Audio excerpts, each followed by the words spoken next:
berlangsungnya istimewa di Pakato yang ditutup lebih awal dari rencana semula, banyak sekali hal yang harus kita syukuri. Sallu ala Muhammad, sallu ala Muhammad, sallu ala Muhammad. Qala Allah Ta'ala fil Qur'anil Karim, A'udzu billahi minasyaitonir rajim. Bismillahirrahmanirrahim. Wa amma bi ni'mati rabbika fahaddis. Yang artinya, dan adapun terhadap nikmat Rabbmu, maka beritakanlah. Quran Surat Ad-Duha ayat 11. Sallu ala Muhammad, sallu ala Muhammad. Alhamdulillah wasyukru lillah. Alhamdulillah wasyukru lillah. Azka salati wa salami lirrasulillah. Azka salati wa salami lirrasulillah. Alhamdulillah wasyukru lillah. Alhamdulillah wasyukru lillah.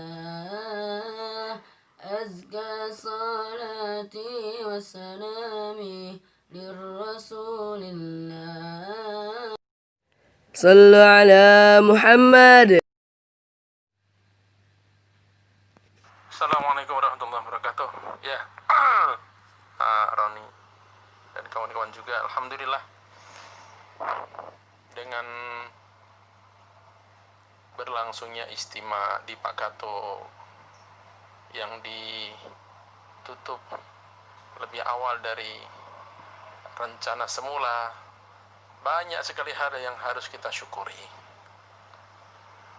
Yang pertama adalah berlangsungnya istimewa itu dengan kondisi sebaik-baiknya, di luar dugaan kita, dengan pengaturan terbaik yang hanya Allah Ta'ala saja yang tahu apa hikmah besar balik itu semua.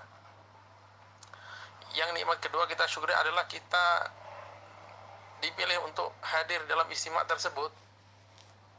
Ini pun bukan sembarang nikmat. Kalaulah istimewa sebelumnya kita sudah biasa hadir dengan posisi yang biasa saja, ya nampaknya nggak akan ada keistimewaan yang khusus dalam sejarah kehidupan kita, karena itu sudah sering. Tapi kita dihadirkan dalam istimewa luar biasa ini, betul-betul satu nikmat yang kita syukuri. Kita lihat betapa banyak kawan-kawan kita, termasuk di sini dari Bandung sendiri, yang hari Kamis itu mereka baru mau berangkat ke airport, juga dari Batu Licin, belum lagi dari Papua dan tempat-tempat lain yang sudah niat, sudah beli tiket, bahkan sudah di perjalanan, ada yang sudah di airport, tapi ternyata takdir menentukan mereka tidak bisa hadir dalam istimewa. Nah, kita hadir dalam istimewa bersejarah ini satu yang kita syukuri.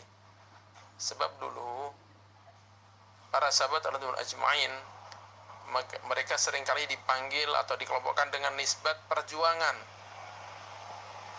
Disebut muhajirin, orang-orang yang susah payah untuk hijrah. Disebut sahabat ansor, orang-orang yang mereka berusaha untuk nusrah. Disebut ahli bai'atil aqabah, orang yang dalam bai'at aqabah. Disebut ahlul badar, disebut ahlu uhud, disebut ahli bai'atir ridwan dan sebagainya. Nah, ini semua adalah nisbat atau penghubungan dengan peristiwa-peristiwa yang bersejarah, dan itu semua peristiwa yang mujadah, bukan peristiwa yang penuh kemudahan dan penuh dengan ikram, bukan. Maka kita dihadirkan dan dipilih oleh Allah Subhanahu wa taala dalam istimewa yang penuh dengan sejarah penuh dengan peristiwa-peristiwa yang menguji kesabaran kita, menguji sifat-sifat kita. Ini suatu yang sangat kita syukuri. Sehingga andaikan ada pengelompokan, maka kita bersyukur kita bisa disebut sebagai ahlu istimak pakato, alumni istimak pakato yang hadir dalam istimak yang penuh sejarah itu. Sebagaimana peristiwa-peristiwa yang saya sebutkan tadi, Badar, Uhud, sehingga muncul ahli Badar, ahli Uhud, ahli Hudaybiyah, ahli Bai'atul Ridwan dan sebagainya. Itu peristiwa yang mereka hadapi penuh dengan ujian juga. Yang kalau kita bandingkan dengan kita nggak ada seujung kukunya. Mereka taruhannya nyawa, ujian kesabaran, yang kita nggak mungkin bisa menghadapi ujian seperti mereka. Apalagi bila kita bandingkan dengan ujian yang bersama-sama dihadapi oleh Rasulullah SAW dalam pemboikotan yang sudah sering kita baca dalam Fadhil Amal. Kalaulah Rasulullah SAW menginginkan, beliau tinggal doa pada Allah dalam sehari 2 hari, apa susahnya bagi Allah Ta'ala kirimkan rayap untuk makan itu, atau kirimkan angin terbangkan itu. Tapi Rasulullah SAW tidak lakukan itu. Rasulullah ajak para sahabat untuk sabar menjalani, untuk membuktikan bagaimana kehebatan mereka. Ditempa dengan boikot 3 tahun, tidak jelas dari mana ada makanan, ada minuman, ada suplai untuk anak-anak mereka yang kehausan, yang kelaparan. Tapi mereka sabar menghadapi, sehingga selesai boikot. Itulah sejarah itu menjadi sejarah yang dicatat dengan tinta emas. Maka begitu pula kita hari ini.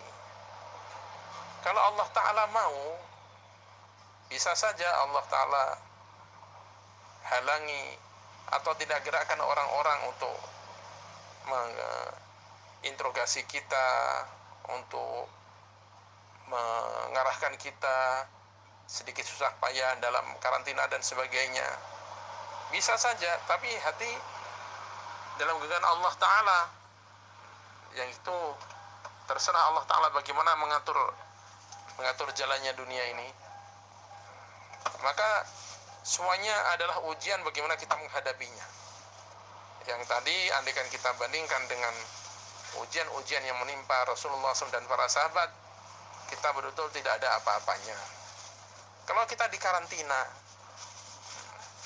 cobalah bandingkan karantina kita dengan boikot Nabi SAW. Masya Allah, antara langit dan bumi. Kalaulah kita dicibir, diledek, jadi omongan masyarakat, itu hanya untuk beberapa waktu saja dan gak akan lama dibandingkan dengan 13 tahun cibiran yang diterima oleh Rasulullah SAW tanpa kesalahan, tanpa sebab apapun. Dan sebenarnya kalau kita lihat secara objektif, yang sekarang mendapatkan ujian dengan fitnah corona atau betul terkena corona ini bukan hanya kita yang keistimewa ya. Kita yang keistimewa kemudian di fitnah corona ini jumlahnya sangat sedikit dibandingkan orang yang nggak ke istimewa lalu kena corona juga, kena corona beneran. Cuman bedanya kita untuk Allah, untuk akhirat ada nilainya, yang mereka wallahu alam gimana menghadapinya gitu. Maka bagaimana ini kita jadikan sebagai sarana untuk makin mendekatkan diri pada Allah Ta'ala. Kita tunjukkan pada Allah Ta'ala bahwa kita sabar dan ikhlas menghadapinya. Ini udah azan maghrib. InsyaAllah semoga Allah Ta'ala mudahkan kita dan Allah Ta'ala terima kita.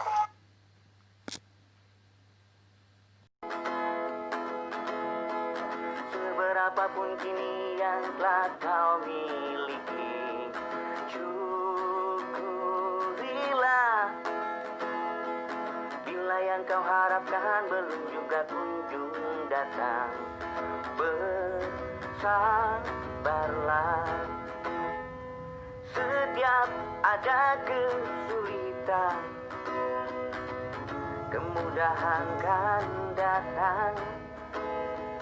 Jangan pernah putus asa dari rahmat Allah.